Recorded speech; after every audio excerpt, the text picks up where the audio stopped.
BJP মুসলমানদেরকে tight দিতে চাইছে, কিন্তু ব্যাপারটা হচ্ছে মুসলিমদেরকে টাইট দিতে গিয়ে হিন্দু ভাইরাও আজকে ক্ষতিগ্রস্ত হচ্ছে। আমরা যতটুকু জানি, যে গরুগুলো আসে জবা করার জন্য, বলির জন্য, কুরবানির জন্য, বেশি অংশ আছে উড়িষ্যা, বাঁকুড়া, ঝাড়গ্রাম এই দিক থেকে।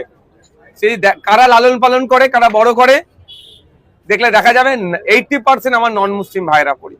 তারা বছরে এই দিনটার অপেক্ষায় থাকে, কুরবানির উৎসবের অপেক্ষায় থাকে, বছর বছর ধরে গরু লালন পালন করে বিক্রি করে যে উপার্জন হয়, এই ধরনের খবর পাওয়া যাচ্ছে। মেয়ের বিবাহ থেকে শুরু করে আনুষঙ্গিক এই টাকাটাকে কাজে লাগায়।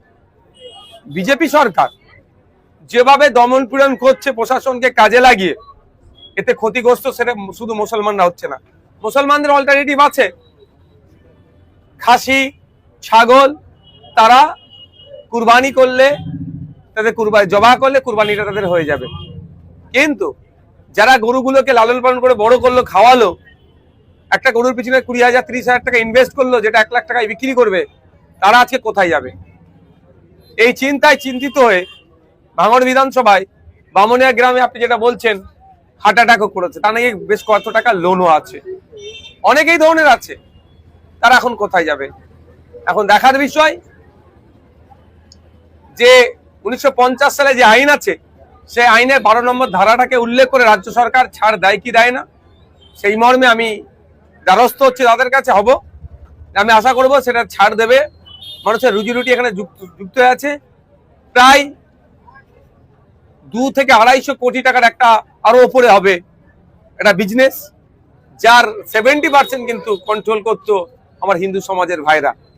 আজ তারা এখানে আক্রান্ত হচ্ছে, তারা ব্যবসায়িক ভাবে লসে রান করছে। এই বিষয়ে আপনাকে নিয়ে যারা বিরোধী করে তারা বলছে বিধানসভায় আওয়াজ তুলছে না কেন? এদের জন্য কি বলবেন? ধরুন, বিধানসভা রীতিনীতি কিছু আছে।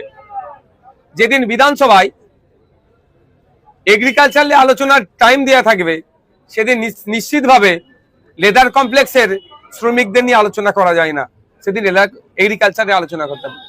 যেদিনকে স্কুল এডুকেশন বা হায়ার এডুকেশনের উপর আলোচনার ডেট থাকবে, সেই দিনকে আমি মৎস্য চাষীদের নিয়ে আলোচনা করা যায় না। বিধানসভা শুরু হলো কবে? একদিন হলো শপথ, দ্বিতীয় দিন হলো স্পিকার নির্বাচনের ধন্যবাদ জ্ঞাপন।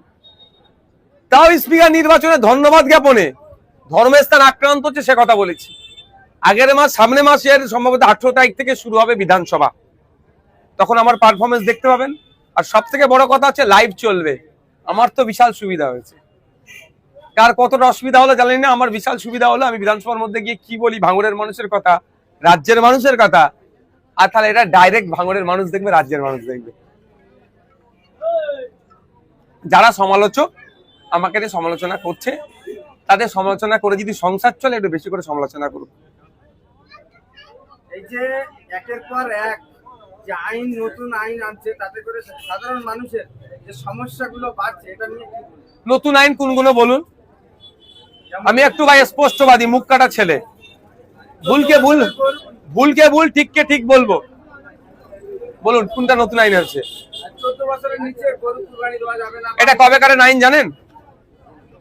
তাহলে 1950 সালের আইন আছে, দেখুন। বরঞ্চ প্রশ্ন করুন 15 বছরের দিদি, তার আগে সরকারগুলো কেন এগুলোকে অ্যামেন্ডমেন্ট করেনি? এই আইনের অ্যামেন্ডমেন্ট করা যেত, ইচ্ছা করে করেনি। মুসলমানদেরকে শুধু ঝুলিয়ে রেখেছে কাগজে কলমে, মুসলমানদেরকে সঠিক এরা হতে দেয়নি। হ্যাঁ, ডিস্টার্ব করেনি, আটকায়নি, ঠিক কথা। কিন্তু আইনটা 1950 সালের আইন, 2018 সালের এর একটা মামলা হয়েছিল। প্রশ্ন এখানে করুন যে 15 বছর তোমরা সরকার চালালে এই আইনের সংশোধন করলে না কেন? বিজেপি সেই আইনটাকে একটু কঠোর ভাবে পালন করানো বলছে। ব্যাপারটা হচ্ছে কি জানেন, সব পাখি মাছ খাই, মাছরাঙার দোষ হয়। কোন সরকারি মুসলমানদের তারা দীর্ঘদিনের জন্য একটা ভালো জায়গা পেয়ে যাক, ঠান্ডা মাথায় কাজ করুক, এটা দেবে না, সবসময় পেছানে রাখার চেষ্টা করে। আর বলুন নতুন আইন কোনটা বলুন? জানতে হবে সমাজকে। আইনটা 1950-এর, কেন এতদিন অ্যামেন্ডমেন্ট করা হলো না? যারা সরকারে আছে তাদেরকে ছিল, তাদেরকে আগে প্রশ্ন করুন। বলুন। তাদের নাম বাদ গিয়েছে, আগামী দিনে কি তাদের জন্য আন্দোলন হবে? আগামী 20 তারিখ বেলা 2:30 থেকে শিয়ালদা স্টেশনে জমায়েতের কথা বলছি। আসুন আপনারা, যাদের নাম বাদ গিয়েছে বা যারা শুভবুদ্ধি সম্পন্ন মানুষ, নির্বাচন কমিশনের অফিস, সি অফিস পর্যন্ত যাব, হবে তো আন্দোলন। এবং মাঠে ময়দানে আন্দোলন হবে গণতান্ত্রিক প্রক্রিয়ায়, কোর্টের আন্দোলন হবে আইনি লড়াই। একটা প্রশ্ন করেছে বিভিন্ন জায়গায় নাকি মাইক বন্ধ করে দিচ্ছে। আমি একটা কথা বলবো, কারো রাইট নাই মাইক বন্ধ করার। সাউন্ড পলিউশন, শব্দ দূষণের মাত্রা বিভিন্ন জায়গাতে, কমার্শিয়াল এরিয়া আছে, ইন্ডাস্ট্রিয়াল এরিয়া আছে, সাইলেন্স জোন আছে, 4টে জোনে ভাগ করা আছে। কলকাতা হাইকোর্টের 65 ডেসিমেলের নিচে বাজানোর কথা বলা আছে। সুতরাং কোন জায়গায় কেউ যদি গিয়ে বলে মাইক বন্ধ করো ধর্মস্থানের, সে ভুল কথা বলছে। তাকে সঙ্গে সঙ্গে বলুন কোন আইনের পরিপ্রেক্ষিতে বলছে। হ্যাঁ, যদি বলে 65 ডেসিমেলের নিচে রাখো, ঠিক কথা তিনি বলছেন। সুতরাং আর একটা কথায় অহেতুক আতঙ্কিত হয়ে আমার ফোনে প্রচুর ফোন এসছে, অমুক গ্রামের নাকি মাইক নামিয়ে দিয়েছে, তমুক পাড়ার নামিয়ে দিয়েছে। আমি অনুরোধ করছি, এইটা আতঙ্ক ছড়ানো হচ্ছে। আপনি নিজে গিয়ে দেখুন তো সেই পাড়ায় মাইক নামিয়েছে কি না বাইনে, ওই গ্রামে আপনি জানতো। কার কথা শুনে আপনি ফোন করছেন আমাকে, কাউকে ফোন করছেন, আতঙ্কিত হবেন কেন? শুনেন, দেশ চলবে, রাজ্য চলবে কারো কথাই নয়, সংবিধানের কথাই, আইনের কথাই। আইন সেখানে বলা হচ্ছে কি 65 ডেসিবেলের নিচে। 65 ডেসিবেলের উপরে উঠলে সাউন্ড দূষণ হবে। আমরা সাউন্ড দূষণের পক্ষপাতী নয়। আর মসজিদের মাইকের আজান আমি যদি বলেন 65 এর নিচে থাকে।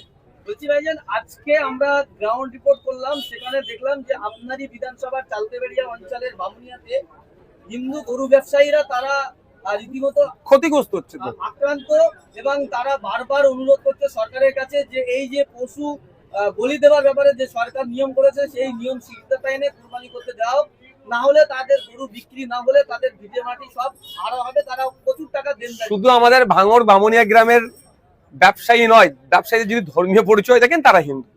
আমি আপনাকে বলছি, এই গরু ব্যবসার সাথে 70% সরাসরি যুক্ত আমার হিন্দু সমাজের মানুষরা, যারা গরুটাকে লালন পালন করে বড় করছে, যারা মেন উৎপাদন করছে, তারা 70%-এর অধিক। ম্যাক্সিমাম গরু কোথা থেকে আসছে জানেন? ঝাড়গ্রাম, আমরা যতটুকু যেগুলো জানি, বাঁকুড়া, পুরুলিয়া, ওদিকে উড়িষ্যা। যদি জনসংখ্যার অনুপাত দেখেন, ওখানে মুসলিম ওখানে পার্সেন্টেজ কত, কোনো জায়গায় 5, 7, 10 এইরকম। কারা উৎপাদন করছে? আমার হিন্দু সমাজের মানুষেরা, তারা আজকে ক্ষতিগ্রস্ত হচ্ছে। এই যে একটা ইন্ডাস্ট্রি, এই ইন্ডাস্ট্রির হেভি ক্ষতিগ্রস্ত হবে আমার হিন্দু সমাজের মানুষেরা। তারা আজকে আতঙ্কিত। লোন নিয়ে তারা গরু নিয়ে এসেছিল বাঁকুড়া থেকে, লোন নিয়ে আপনার গরুর খাবার টাবার জোগাড় করেছিল, আজকে যাবে কোথায়? আর একটা কথা বলছি, বিশ্বভারতীতে একটা গবেষণা হয়েছিল, পশ্চিমবাংলায় সব যে গরুগুলো আছে, এই গরু এর ঘাস বা খাওয়ার জায়গা যত গরু আছে তার পরিমাণে কম।